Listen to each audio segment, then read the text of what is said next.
నమస్తే శ్రీ మాత్రే నమః శ్రీ కృష్ణాయ నమః. భక్తి టీవీ ప్రేక్షకులకు స్వాగతం సుస్వాగతం. అయితే మనకి ముందుగా మీకు దసరా నవరాత్రుల యొక్క శుభాకాంక్షలు. అయితే మనకి ఖగోళ శాస్త్రంలో ఎప్పటికప్పుడు మనం యోగాల గురించే కదా చెప్పుకుంటూ ఉంటాము. ఖగోళ శాస్త్రంలో వేద శాస్త్ర ప్రకారము అంటే వేద జ్యోతిష శాస్త్ర ప్రకారం మనకి ప్రతి నెలలోనూ మనకి గ్రహాలు సంయోగం చెందడము, ఒక దగ్గర నుంచి ఇంకో దగ్గరికి వెళ్ళడము, ఆ కోణాల యొక్క తేడాలతో అంటే సంచరించే కోణాలు ఆ డిగ్రీల యొక్క తేడాలతో మనకి ఒక్కొక్కసారి ఒక్కొక్క యోగాలు కనబడుతూ ఉంటాయి.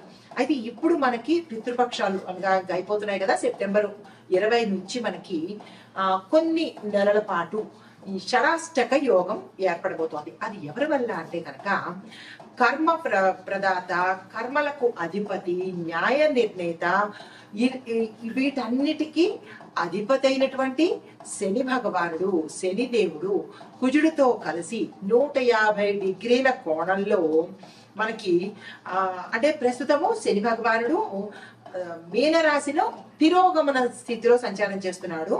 ఈ కుజుడు తులారాశిలో సంచారం చేస్తున్నప్పుడు మనకి 150 డిగ్రీల దూరంలో మనకి ఈ యొక్క యోగం అనేది ఏర్పడుతోంది. అయితే మనకి ఈ యోగం ఏర్పడడం వల్ల ఎవరెవరికి శుభాలు జరుగుతాయి, ఎవరెవరికి ఎలాంటి ఫలితాలు ఇవ్వబోతున్నారు, మరీ ముఖ్యంగా ఏ రంగంలో ఉన్న వాళ్ళకి ఇది అత్యంత శుభప్రదమైన యోగప్రదమైనటువంటి బంగారు సమయం అని చెప్పచ్చు. అది ఎవరిది అంటే కనుక ఉద్యోగస్తులకు కెరియర్ పరంగా చాలా విశేషంగా ఉండబోతోంది. తర్వాత వ్యాపారస్తులకు విశేషమైన లాభాలకు గాని, విస్తరణకు గాని, పెట్టుబడులకు గాని అంటే అన్ని రకాలుగా లాభాలు తెచ్చిపెట్టేందుకు ఈ కొద్దిపాటి సమయము చాలా చక్కగా ఉపయోగపడుతోంది ఈ షడాష్టక యోగంలో. అయితే రాజకీయ నాయకులు చూసినట్టయితే కనుక ఏ రాశిలో ఉన్నవారైనా సరే వీళ్లకు ఈ సమయము అదృష్ట సమయం అని చెప్పచ్చు. కొత్తగా రాజకీయంలోకి రావాలన్నా లేదా కీలకమైన పదవులు చేపట్టాలన్నా ఇలాగ రాజకీయ నాయకులకు రాజకీయ రంగపరంగా ఆర్థికంగాను పేరు ప్రతిష్టలతోనూ తర్వాత మిగతా ఏదైతే అంటే లాభదాయకంగాను ఇలాగా ఈ ముగ్గురు రంగంలో ఉన్న వాళ్ళకి చక్కగా ఉండబోతుంది అనమాట. అయితే మిగతా రంగాల్లో ఉన్న వాళ్ళకి పనిచేయదా, వాళ్ళకి లాభాలు లేదా అంటే కనుక ప్రత్యేకంగా ఈ ముగ్గురికి విశేషమైన ఫలితాలు ఉంటాయి. అయితే మరి మిగతా రంగాల్లో వాళ్ళకి ఎలాంటి ఫలితాలు ఉన్నాయి అంటే కనుక శుభ ఫలితాలు ఉన్నప్పటికీ కూడా కొంత ఆ గ్రహాల రీత్యా కావచ్చు, లేదా ఆ రాసుల రీత్యా కావచ్చు, లేదంటే వాళ్ళ నక్షత్రాన్ని బట్టి కూడా ఈ మార్పులు అనేది యోగదాయకమా కాదా అనేది మనము సంపూర్ణ విశ్లేషణ చేసి చూపిస్తాను. అయితే ఇక్కడ మీకు ఈ 12 రాశుల్లో ఉండే వాళ్ళకు విద్య, ఉద్యోగము, ఐటీ, వ్యాపారము, రాజకీయము, కుటుంబము, ఆరోగ్యము ఇలా ప్రతి ఒక్క అంశంలోనూ మీకు సవివరంగా ఈ షడాష్టక యోగంలో ఎలా ఉండబోతోంది, ఆ గ్రహాలు ఎలాంటి ఫలితాలు ఇస్తున్నాయి, ఇండివిజువల్ గా ఒక్కొక్క గ్రహము ఎలాంటి ఫలితాలు మీకు ఇవ్వబోతోంది, ఆ గ్రహంతో పాటుగా మీ యొక్క నక్షత్రానికి గాని మీ యొక్క రాశికి గాని ఎట్లాంటి ఫలితాలు మీరు తీసుకోబోతున్నారు అనేవన్నీ మీకు సవివరంగా తెలియజేస్తాను. అయితే ముందుగా దీంతో పాటు నేను అదృష్ట శాతం ఎంత అంటే ఆ రోజుకి మీకున్న అదృష్ట శాతం ఎంత, దురదృష్ట శాతం ఎంత అంటే ఆ గ్రహాలు మీకు అదృష్టాన్ని ఎంత తెచ్చిపెడుతున్నాయి, అంటే ఆ గ్రహాలు ఇచ్చే ఫలితాలు అనుకూలత లేనివి ఎంత శాతము అనేది సంపూర్ణ విశ్లేషణ మీకు అందిస్తాను. అయితే ఈ శక్తివంతమైన షడాష్టక యోగంలో కొన్ని రంగాల్లో ఇందాక నేను చెప్పినట్టు బలమైన మార్పులు అవి రాబోతున్నాయి అన్నమాట. ఆ మార్పులు ఎవరెవరికి ఎలా వర్తిస్తాయి అనేది చెప్పే ముందుగా గ్రహస్థితులు ఇండివిజువల్ గా అంటే మేషరాశి వారికి ఇండివిజువల్ గా ఎలా ఉండబోతోంది, ఆ తర్వాత వృషభ రాశి వాళ్ళకి ఇలా ఒక్కొక్క రాశి వారికి ఆ రాశికి అనుకూలంగా ఉండే గ్రహాలు వాటి యొక్క ప్రభావము ఈసారి సరికొత్త శైలిలో మీకు అందివ్వబోతున్నాను. తదుపరి రాశి వృషభ రాశి. ఈ రాశి వారికి గ్రహస్థితులు శని భగవానుడు 11వ స్థానంలోను అనగా విశేషమైన లాభస్థానంలో సంచారం చేస్తున్నాడు. కుజుడు 6వ స్థానంలో శత్రు స్థానంలో సంచారం చేస్తున్నాడు.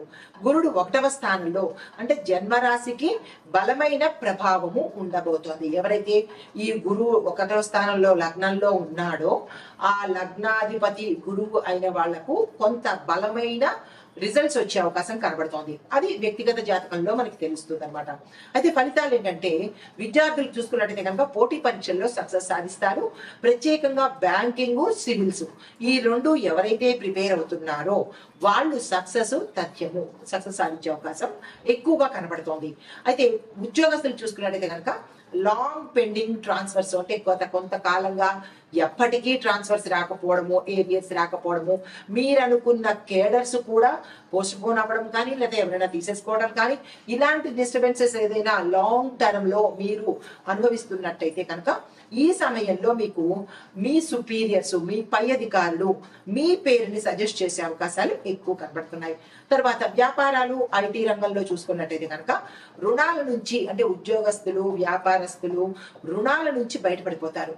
దీంతో పాటుగా ఐటీ రంగంలో కొత్త క్లయింట్లు వచ్చే అవకాశము, స్థాన చలనాలు కలిగే అవకాశము, అది మీరున్న పనిచేసే రంగంలో కావచ్చు లేదా వేరే ఆఫీసులకు కానీ వేరే ప్రాజెక్టులు తీసుకోవడం కానీ ఇలా ఏదైనా ఒకటి కొత్తగా మీ దాంట్లోకి వచ్చి చేరే అవకాశము ఈ సమయంలో కనబడుతోంది.